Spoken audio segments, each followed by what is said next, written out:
નમસ્કાર મિત્રો, મરીનાના પ્લેટફોર્મ પર આપનું સ્વાગત છે. હું છું દીપાલી. ફરી એકવાર આજના એક નવા મુદ્દા સાથે હું જોડાઈ ગઈ છું. રોજ અમે એક એવા મુદ્દા પર ચર્ચા કરીએ છીએ કે જે આપના ખિસ્સા પર સીધી અસર કરતા હોય છે. અત્યારે મોટાભાગના લોકો એવા હોય છે કે જેમને પોતાના ઘડપણમાં તેમના ફાઇનાન્શિયલ સપોર્ટને લઈને તેમની ચિંતા રહેતી હોય છે. તો આપની પાસે તેનો ઉપાય છે. જો આપ ઈચ્છતા હો કે ઘડપણમાં આપની એક રોજિંદી આવક રહે તો તેની પણ એક વ્યવસ્થા છે અને આ શું વ્યવસ્થા છે તેના ઉપર આપણે ચર્ચા કરવાના છીએ. તમારી જે પ્રોપર્ટી છે, આપની પાસે જે આપની પ્રોપર્ટી છે, મકાન છે કે કોઈ જમીન છે, તેના મારફતે તમે તમારો ફાઇનાન્શિયલ સપોર્ટનો જે પ્રશ્ન છે તેને હલ કરી શકો છો અને તેનું નામ છે રિવર્સ મોર્ગેજ લોન.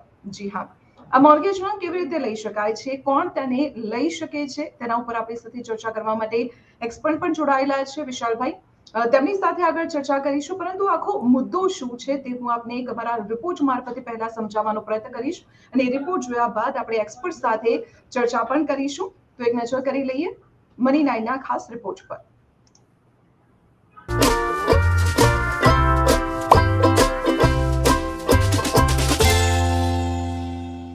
अरे क्या बात है रोहित, बहुत टेंशन में नजर आ रहे हो यार। हाँ यार, क्या बताऊँ, मेरी सारी जो पैसे हैं वो बच्चों की स्कूल फीस और मेरी घर की ईएमआई देने में चले जाते हैं। सेविंग कुछ खास हो नहीं पा रही है। हाँ, टेंशन तो मुझे फ्यूचर की है, फ्यूचर में क्या होगा। सही बात है यार, आज की महंगाई में सेविंग करना तो बहुत मुश्किल है। लेकिन ज़्यादा टेंशन मत ले, ये जो घर खरीदा है तूने, यही आगे चल के तेरा सहारा बन जाएगा। क्या बात कर रहे हो, मतलब है रिवर्स मॉर्गेज लोन स्कीम से। चल एक वीडियो दिखाता हूँ।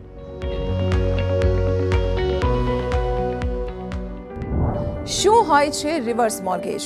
તેનો અર્થ મોર્ગેજથી બરાબર ઊંધો થાય છે. જ્યારે તમે લોન લો છો તો જે વસ્તુ કે સંપત્તિને તમે સિક્યુરિટી તરીકે મૂકો છો તે કહેવાય છે મોર્ગેજ. તમે તેના હપ્તા ચૂકવો છો અને મોર્ગેજ કરાયેલી વસ્તુ છેલ્લે તમારી થઈ જાય છે. પરંતુ રિવર્સ મોર્ગેજમાં તેનાથી બરાબર ઊંધું થાય છે.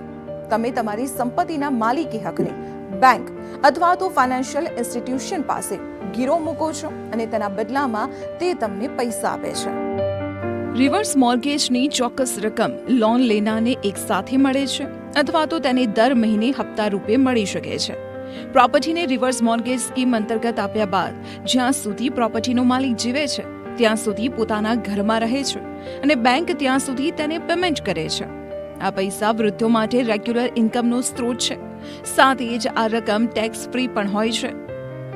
वो सीनियर सिटीजन जिनके पास इनकम का कोई और सोर्स नहीं है, कहीं और से उनको रेगुलर इनकम नहीं मिल सकती, उनके पास एक घर है जिस घर को वो यूटिलाइज कर सकते हैं.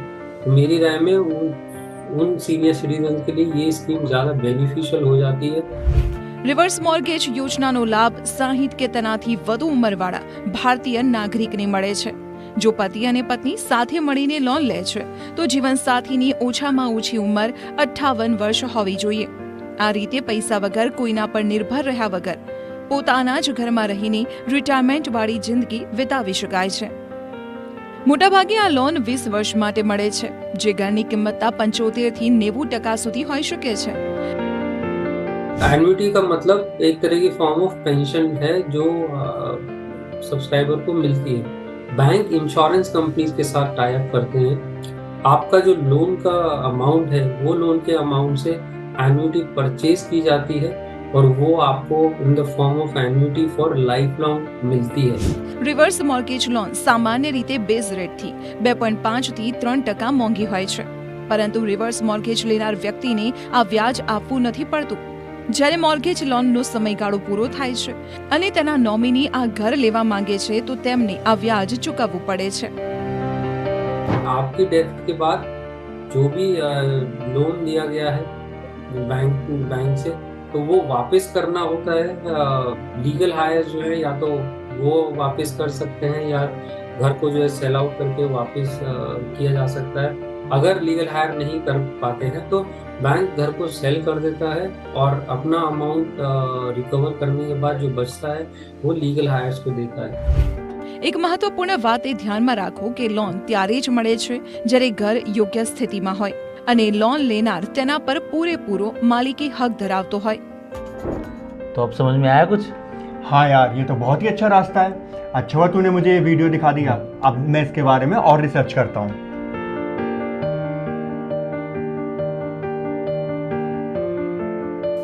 આવા જ ઇન્ટરેસ્ટિંગ વિડીયો જોવા માટે આપ મની9 ગુજરાતીની YouTube ચેનલને સબસ્ક્રાઇબ કરી શકો છો.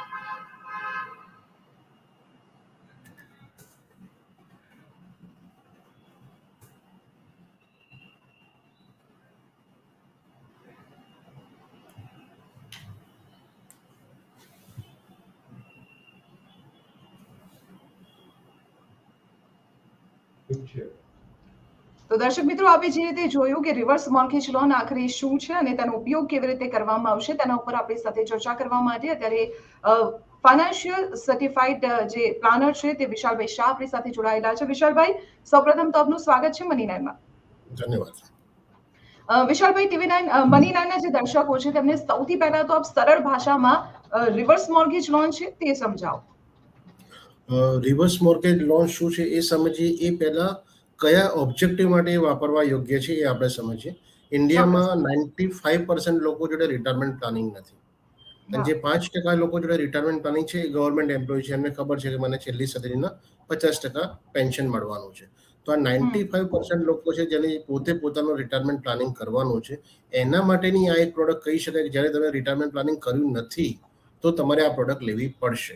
અને જ્યારે બી લેવી પડશે ત્યારે તમે જે આખી જિંદગીમાં એક પ્રોપર્ટી બનાવી હશે એને તમારે બેંકને મોર્ગેજ કરીને આપવી પડશે. હવે મોર્ગેજ, તમે જેમ કીધું કે ભાઈ રિવર્સ મોર્ગેજ શું છે, આપણે નોર્મલ મોર્ગેજ લઈએ એનાથી બિલકુલ વિરુદ્ધ છે. નોર્મલ મોર્ગેજમાં એવું થાય કે આપણે ઘર લેવું હોય તો આપણે ઘરના કાગળિયા આપીએ છીએ, EMI ભરીએ છીએ અને 20 વર્ષ કે 15 વર્ષની લોન પછી ઘરના કાગળિયા આપણને પાછા મળે છે. આમાં એવું થાય છે કે જ્યારે તમને બેંક પૈસા આપે છે દર મહિને એક નક્કી રકમ, અને 15 કે 20 વર્ષની જે ટર્મ હોય એ ટર્મ પછી એ એસેટ એ બેંકની થઈ જાય છે. ચોક્કસ. તો રિવર્સ મોર્ગેજ લોન જ્યારે કોઈ પ્રોપર્ટી પર કોઈ વ્યક્તિ લે છે તો તે જે પ્રોપર્ટી છે તેને ઉપયોગને લઈને શું કોઈ ફેરફાર આવે છે જ્યારે તેના ઉપર કોઈ રિવર્સ મોર્ગેજ લોન લેવામાં આવી હોય તો? રિવર્સ મોર્ગેજ સેમ વસ્તુ, જેમ તમે મોર્ગેજ લો છો તો તમે તમારા જ ઘરમાં રહો છો, ખાલી ઘરના કાગળિયા બેંક જોડે હોય છે. સેમ વસ્તુ રિવર્સ મોર્ગેજમાં બી તમે ત્યાં જ રહો છો અપ ટુ ધ ટર્મ, અને પછી જ્યારે ટર્મ પૂરી થઈ જાય છે ત્યારે બેંક તમારી એસેટ લઈ શકે છે.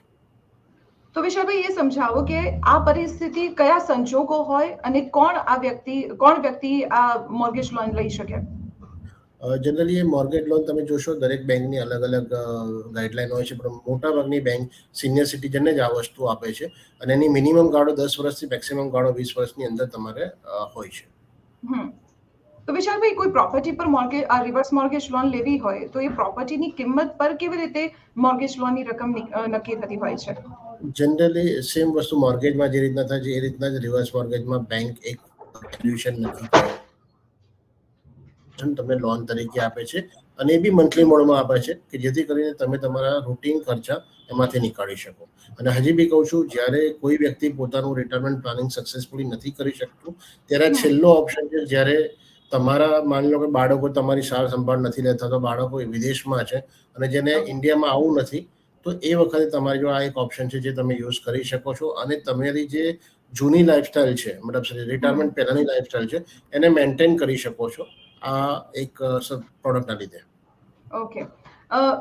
ધારો કે વિશાલભાઈ, કોઈ વ્યક્તિએ આ રિવર્સ મોર્ગેજ લોન પોતાની પ્રોપર્ટી પર લીધી છે અને સમય જતા તેનું અવસાન થઈ જાય છે, જો તેના વારસદારો જે નોમિની છે તેઓ આ પ્રોપર્ટી જો પાછી મેળવવા માંગતા હોય તો તે કેવી રીતે મેળવી શકે છે? જે રીતના માની લો કે તમે કોઈ સિનિયર સિટીઝન ફેમિલી લીધું છે ને હસબન્ડ વાઈફ બંને ગુજરી જાય છે, તો એના નોમિનીને બેંક એક પર્ટિક્યુલર ટાઈમ આપે છે. એ ટાઈમમાં જો નોમિની જે પૈસા બેંકના બાકી છે એ આપી દે છે તો બેંક એની પ્રોપર્ટીને પાછી આપી શકે છે. એ ટાઈમ ફ્રેમ 1 મહિનાથી 3 મહિનાની વચ્ચે કોઈ હોઈ શકે છે બેંક મુજબ. ઓકે.